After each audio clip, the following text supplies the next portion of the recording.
빠숑의 세상 답사기. 안녕하세요, 빠숑입니다.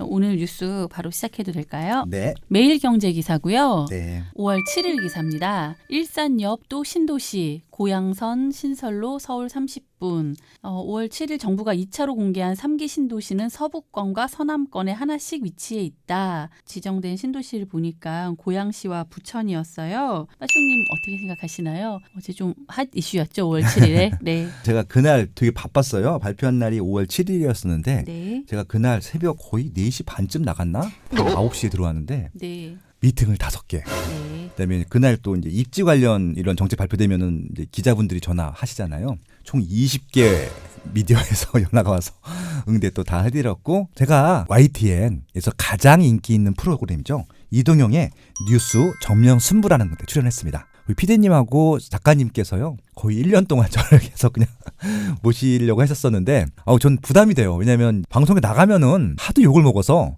그건 또 더군다나 지상파잖아요. 더 욕을 먹을까 겁이 났었는데, 이번에는 뭐 누구랑 대결 구도도 아니고 제 있는 생각을 편하게 말씀해 주셔도 된다고 해서 마음 편히 나갔다 왔고요. 좋은 내용으로 방송하고 왔습니다. 이것도 제가 한번 링크 걸어드릴 테니까 한번 들어보시면 도움이 되실 것 같습니다. 아무튼 그런 정도 행사 다 하고 집에 들어갔더니 왜 3기 신도시가 발표됐는데 빠숑님은 논평도 안 해주시고 블로그에 글도 안 올려주시고 컴퓨터에 앉을 시간이 아니라 핸드폰 볼 시간도 없었습니다. 그래서 이동할 때 그냥 페이스북 좋아요만 계속 눌러드리고 있었는데, 하루 지났거든요. 오늘 5월 8일이니까. 그래서 오늘 지나서 조금 말씀을 드리려고 하는데, 이미 페이스북이나 블로그나 유튜브에 많은 분들이 논평을 하셨더라고요. 제가 뭐 거기다가 의견을 또 보탤 건 없을 것 같고요. 대부분 다 거의 일관된 말씀을 해주셔가지고요. 결론은 이렇습니다. 3기 신도시를 왜 개발할까? 3기 신도시를 왜 개발해야 되는지에 대한 의문이 생기기 시작했다는 것들이죠. 1차는 이미 발표했었잖아요. 이번이 1차, 2차고. 2차, 네. 이번가 3차고요. 네, 네. 그러니까 2차가 지난번에 이슈가 됐던 왕숙 신도시라든지 과천이라든지 하남 교산이라든지 뭐 인천 계양 했었고요. 이번에는 이제 지난번에는 서울 중심으로 왔을 때 동쪽에다가 많이 이제 개발 계획을 했던 반면, 이번에 서쪽에다가 이제 개발 계획을 했는데, 중요한 것은 이거 서울 수요를 분산시키는 것들이 신도시거든요. 과연 서울 수요를 분산시킬 수 있는 것이냐라는 차원으로 접근을 해봐야 되는데, 지금 서울 수요가 가장 많은 곳은 동남권이거든요. 근데 동남권에 대한 이게 수요를 분산시키기에는 조금 이제 입지적이거나 좀 기반 시설이라든지 뭐 이런 것들, 여러 가지 기반 여건 대비했을 때 부족한 감이 있다라고 하는 것들이 아마 종합적인 평이었던 것 같고요. 이렇게 되면 어떤 결과가 생기냐면은, 지금 부천 대장과 고양 창릉이 지정이 됐는데, 특히 고양시가 좀 문제가 될 수 있는 부분들이, 고양시 창릉은 덕양구예요. 지금 덕양구 같은 경우는 지금도 개발 물량이 많고 새 아파트가 많이 들어서고 있고 기반시설이 좋아지는 좀 상황이었었거든요. 근데 지금 고양시의 문제는 뭐냐면은 구도심입니다. 1기 신도시라고 하는 일산 신도시라는 게 있어요.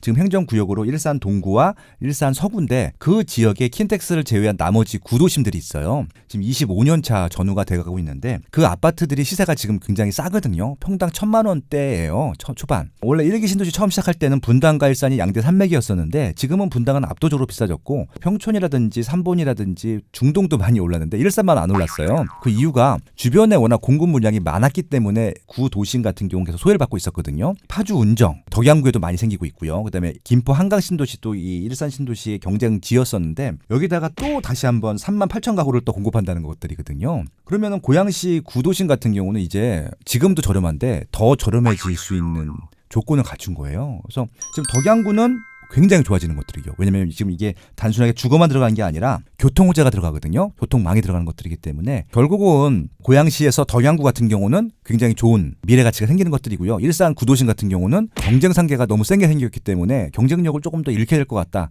그런 우려가 된다라는 말씀을 드리고 싶습니다. 근데 사실 지난 시간에 저희가 GTX A노선 기사 말씀드리면서 아직 진행이 되려면 너무 멀었다라는 이야기를 했었잖아요. 그렇죠. 지금 여기 발표된 신도시도 계획은 발표를 했는데, 이게 정말 실질적으로 어떻게 진행이 되는지 여부는 우리가 어떤 모습을 보면 알 수 있는 걸까요? 일단 공사를 시작하는 거 보시면 좋을 것 같고요. 네. 중요한 거는 이것들이 실제 들어오는 것들을 통해서 가장 실질적인 효과가 나오겠지만은, 개발 계획 발표만으로도 지역에 분명히 영향을 줄 것이거든요. 교통 개발 계획, 이런 또 대규모 주거 단지 공급 계획 가지고도 지금 일산 같은 경우는 지금은 가뜩이나 위축돼 있는데 더 위축될 것 같다는 그런 좀 우려가 생기는 것들이죠. 개인적으로 조금 안타까워요. 기사 여러 면으로 이제 다양한 의견들 보다 보니까 네. 그 2기 신도시 분들이 본인들 지금 교통 대책도 아직 다 마련이 안 돼 있는데 지금 이렇게 따로 자꾸 이런 걸 추가로 발표하면 너무 본인들이 어렵다라는 말씀들을 많이 하시더라고요. 지금 1기 신도시는 옆에 대규모 이런 신규 개발지가 생기지 않으면 1기 신도시는 그래도 기반실이 좋기 때문에 유지가 될 텐데 지금 고양시 같은 경우는 주변에 계속 발표가 되고 있다는 말씀을 드리고 싶은 것들이고요. 지금 말씀하신 대로 2기 신도시가 양주 옥정 신도시, 파주 운정, 김포 한강, 인천 검단, 동탄 일부 그리고 밑에 평촌도 마찬가지예요. 평택도 마찬가지일 것 같고요. 이런 끝 지역들, 남양주도 지금 일부 아마 2기 신도시에 들어갈 텐데 이렇게 지금 1기 신도시 외부에 있는 지역들이 조금 걱정이 돼요. 저도 봐도. 이런 부분도 2기 신도시 같은 경우는 아직 기반 시설이 다 들어오지 않았거든요. 특히 교통 부분들이 취약하기 때문에 GTX든 어떤 것들이든 좀 심도 있게 좀 봐야 될 것 같다라는 말씀을 드리고 싶고요. 경쟁력이 좀 많이 떨어질 것 같고 미래 가치가 보이지 않는 분들 같은 경우는 조금 입지가 좋아지는 것들이 확정된 지역으로 또 이사 가시는 것들도 추천드리는 것들도 한번 제안을 드려봅니다. 네, 이것과 관련해서는 좀 더 이제 자세하게 말씀해 주실 기회가 있으면 또 해주셔도 좋을 것 같아요. 요거 가지고는 아마 특강을 한번 해보고 싶기도 하고요. 네. 물론 유튜브를 통해서 무료 특강으로 진행할 예정이고요. 날 잡아서 요것들은 유튜브로 한번 제가 한번 진행해 보겠습니다. 네. 빠숑의 세상 답사기. 안녕하세요, 빠숑입니다.